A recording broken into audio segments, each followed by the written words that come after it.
The misconception of vampires shape-shifting into bats comes from the story I'm about to tell you. Remember, this is all hypothetical, as vampires don't exist, apparently.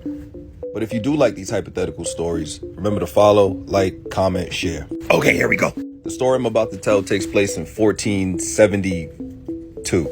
Sorry, I couldn't remember the date. I do a lot of research. In Argentina, a villager named Rafael discovered that witches were capable of making vampires.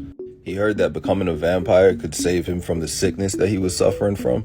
At the time, no one knew what the sickness was. We now know that that was TB that he had, tuberculosis.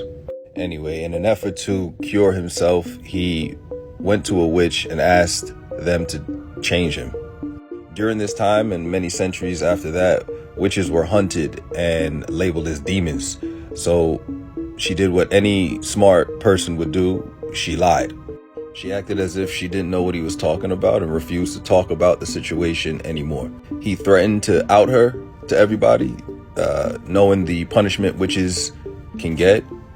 He tried to use that as leverage, but she knew it was better to plead her case in front of everyone as opposed to admit to being a witch. So she called his bluff and told him to do what he has to do. Now, obviously, he can't tell anybody about her because he needs to be cured. So instead of telling everyone about her, he kidnaps her daughter. Days go by and she doesn't know where her daughter is. She's frantic, she's scared. And then he finally comes to her again and says, "I need you to change me or I'll kill your daughter." Being in the position that she was in, she agreed to change him to a vampire, but not the vampire that he thought he was going to change into.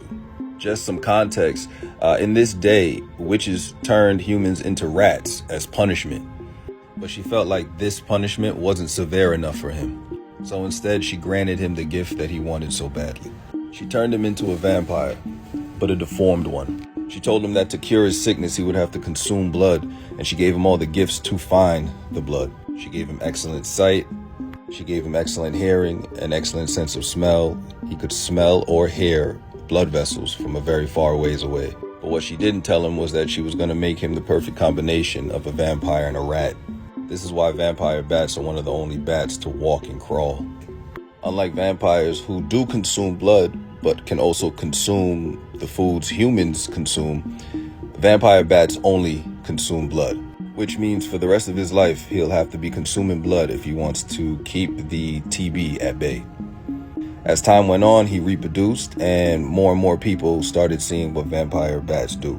By the 1500s, the village was inundated with vampire bats. They would bite horses and pigs and goats and sometimes humans. As time went on and humans were getting bitten more and more, vampires were being blamed. Because the humans never caught vampires biting humans, but constantly caught vampire bats biting humans, they assumed that vampires were shape-shifting into vampire bats. Also, vampire bats weren't called vampire bats in the beginning. They were called Desmodus rotundus.